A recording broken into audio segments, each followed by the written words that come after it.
Сейчас слово предоставляется президенту. Now, I give the floor to President Putin. Уважаемые коллеги, друзья, Thank you, dear colleagues and friends. First of all, for my part, I'd like to welcome the guests to our Brigs summit and thank President Xi Jinping for organizing this extended session. I believe it's highly useful to host the Brigs Plus meeting with heads of state interested to forge a win-win partnership with our alliance attending, given the proximity of views on pressing global political and economic problems and ways to resolve them. It's of importance that countries represented here advocate for establishing a truly democratic multipolar world order based on the principles of equality, justice, and mutual respect. They support the freedom of trade and finance from barriers, politically motivated restrictions on a global scale. I'd like to underscore that the relevance of interacting with partners that share our values has risen dramatically in the current context of disequilibrium of international affairs. This situation had long been brewing and has become an inevitable outcome of the policies of those who are in favor of the so-called liberal world order, encompassing the erosion of the international law, subversion of multilateral institutions, for the sake of maintaining their dominance.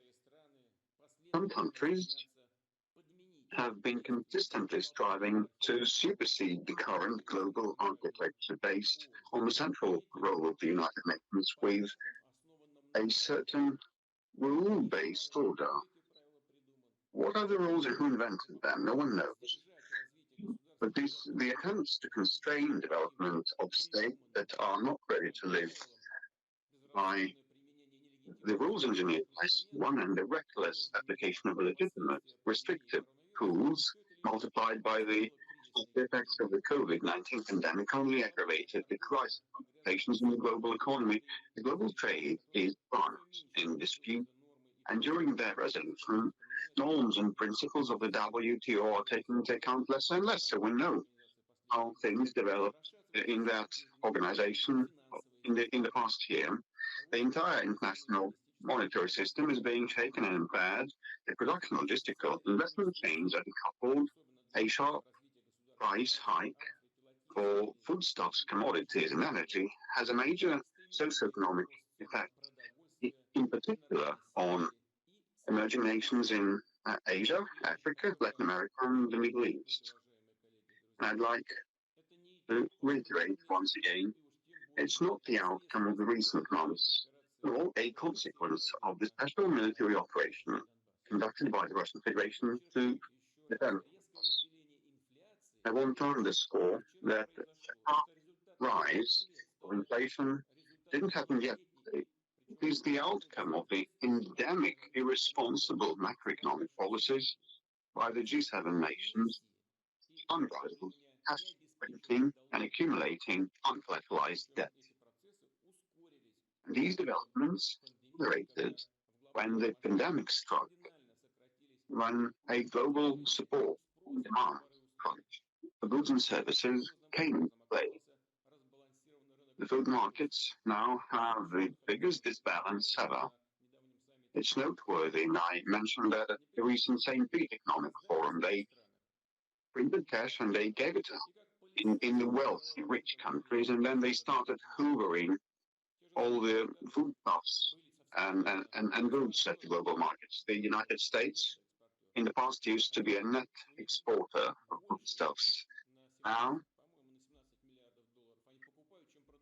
their imports overtake their exports by 17 billion USD.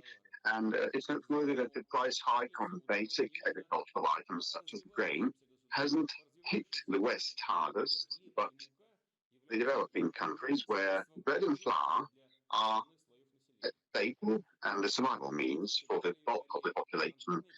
I believe the French Queen, Marie Antoinette, is believed to utter a statement with indifference looking at the rampant hungry crowd outside her palace.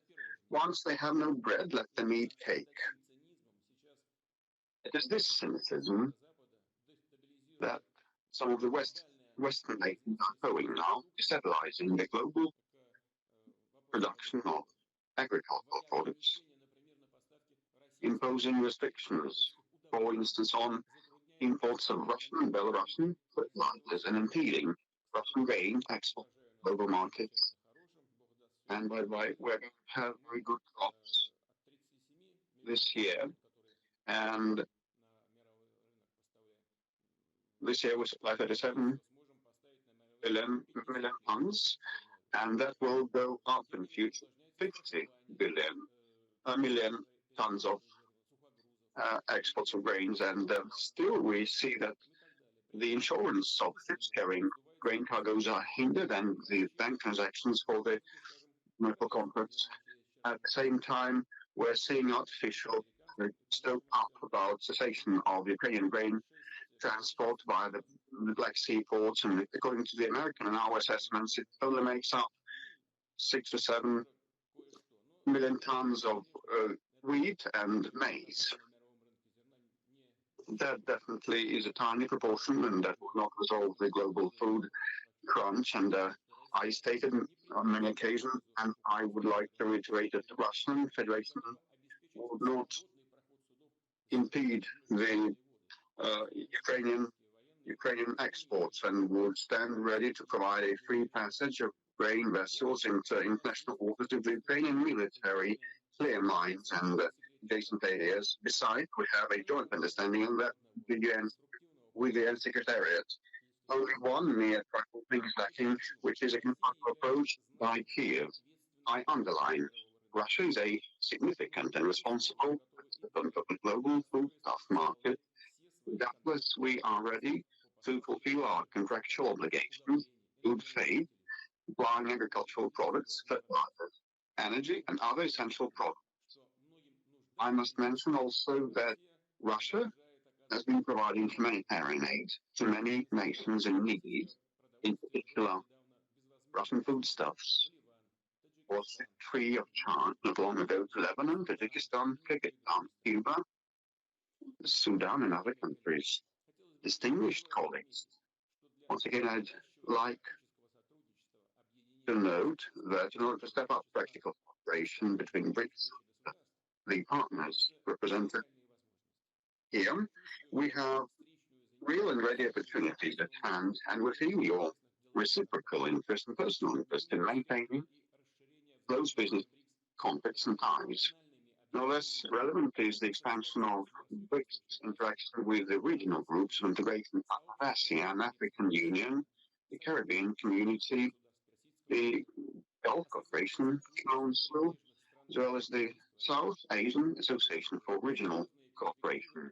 And definitely there are huge prospects opening for cooperation of all our nations in coupling the Eurasian Economic Union integration with the Chinese major infrastructure and trade project called the Belt and Road Initiative.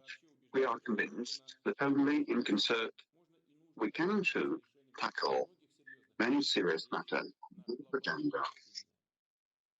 And our today's meeting is an example of constructive work in this vein. I thank you for your kind attention.